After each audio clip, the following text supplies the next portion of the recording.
Өнөөдөр ингээд Монгол Улсын ерөнхийлөгчийн сонгох дахин санал хураалтын өдөр байна. Тэгээд өнөөдөр өглөө хууль заасны дагуу 07 цагаас эхлээд Монгол Улс даяар санал хураах үйл ажиллагаа эхэлсэн.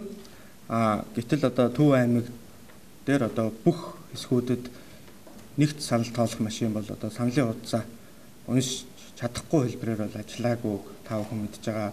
Энэ талаар одоо ингээд сэтгүүлчтэй бас мэдээлэл өгөхүүднээсээ бид нар ингээд хэвлэлийн урал зарласан юм аа. Тэгээ өнөөдөр одоо Төв аймагт өглөөний 07 цагаас 13 цагийн хооронд санал тоолох нэгч машин ажиллаагүй нь бол одоо сонгуулийн ерөнхий хороо энэ сонгуулийн бэлтгэл ажлыг хангахтаа учир дутагдaltaй хандсан харагдаж байгаа юм. Тэгээ Монгол Ардын намын зүгээс бол Төв аймаг бол Монгол Ардын намаас нэр дэвшигч Мегомби Инколтын одоо өөрийнх нь нутаг удаа улсын хурал сонгогдсон тойрог.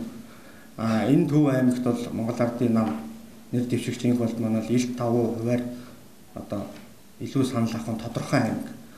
Гэтэл одоо өнөөдөр энэ Төв аймгийн санал тоолох машинууд нь одоо ингэж ажиллахгүй байх нь бол зориудаар одоо зохион байгуулж сонгуулийг бодлооntуулах гэсэн юм санаатай үйлдэл байж болзошгүй гэсэн юм хардлага бол бидэнд байгаад байгаамаа.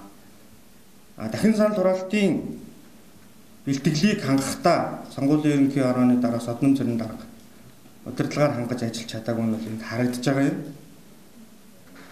Тийм учраас бид бол одоо сонгуулийн ерөнхий хороонд бол дараах шаардлагуудыг хургуулъя гэсэн чиглэлтэйгээр одоо өдөр бид нар шаардлага хургуулсан байгаа. Сонгуулийн ерөнхий хороотой өдөр уулзахад бол сонгуулийн ерөнхий хорооны дараа содном зэрэг дарга бол урд урдны одоо санал хураалтын үйл ажиллагаанд санал тоолох машин маань гацах, эвдрэх, программын алдаа гарах зэрэг үйлдэлүүд бол байдгаа, техникийн саатал бол байдгаа гэж хэлж одоо тийм үл тоосон шинжтэй байдал бол байсан. Бид бол энийг ингэж үзэхгүй байгаа.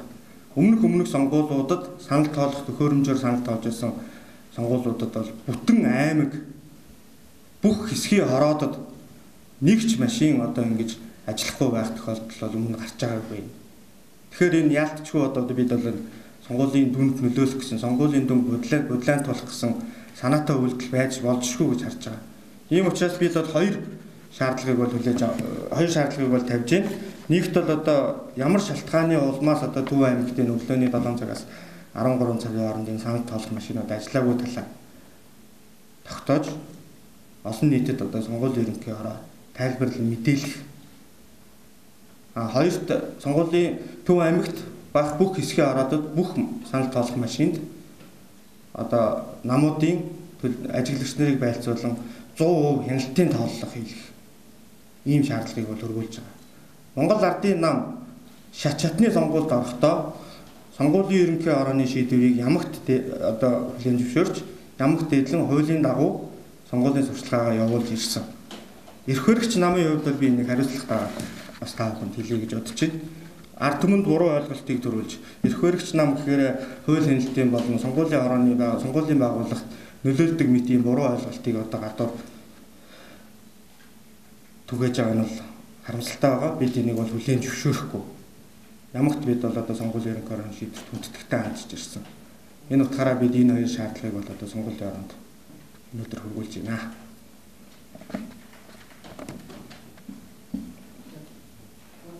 За болчихлоо. Эсвэл нэг юм яваад энэ яг нэгэн кейс гоогч зүүсэн хүмүүс Монгол Ардын намын хүмүүсээ 2-3 санд хуудасаа саналын хуудасаа бүгд хийж гинэ гэсэн ийм одоо зураг болон коммент одоо явж байна. Энэ ямар учиртай вэ? За олон нийтийн сүлжээгээр явж байгаа зүйлийг бол бид сайн мэдэхгүй байна. Албан ёсоор бол Монгол Ардын намаас болон Монгол Ардын намын нэр дэвшигчийн штаб, салбарын штабын зүгээс бол тийм үйл ажиллагаа зохион байгуулаагүй. Өөр асуулт байна.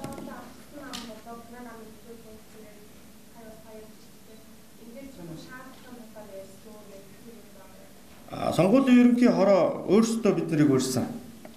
Ардсан намын төлөөлөл, Монгол Ардын намын төлөөллийг үржин Төв аймагтай холбоотой асуудлаар танилцуулга хийсэн. Би түрүүн танилцуулгын талаар хэлсэн те. Ийм алдаа дутагдал өмнө гардаг юм аа. Техникийн саатал байдаг юм аа.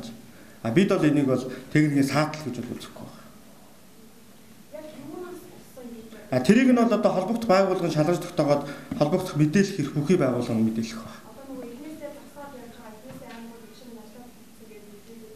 13 цагаас эхлээд эхний машин бол ажиллаж эхэлсэн гэсэн мэдээлэл байгаа. Гэхдээ одоо яг 100% бүрэн одоо бүх хэсгийн ороод дээр ажиллаад эхэлсэн гэсэн тийм мэдээ бол ирээгүй.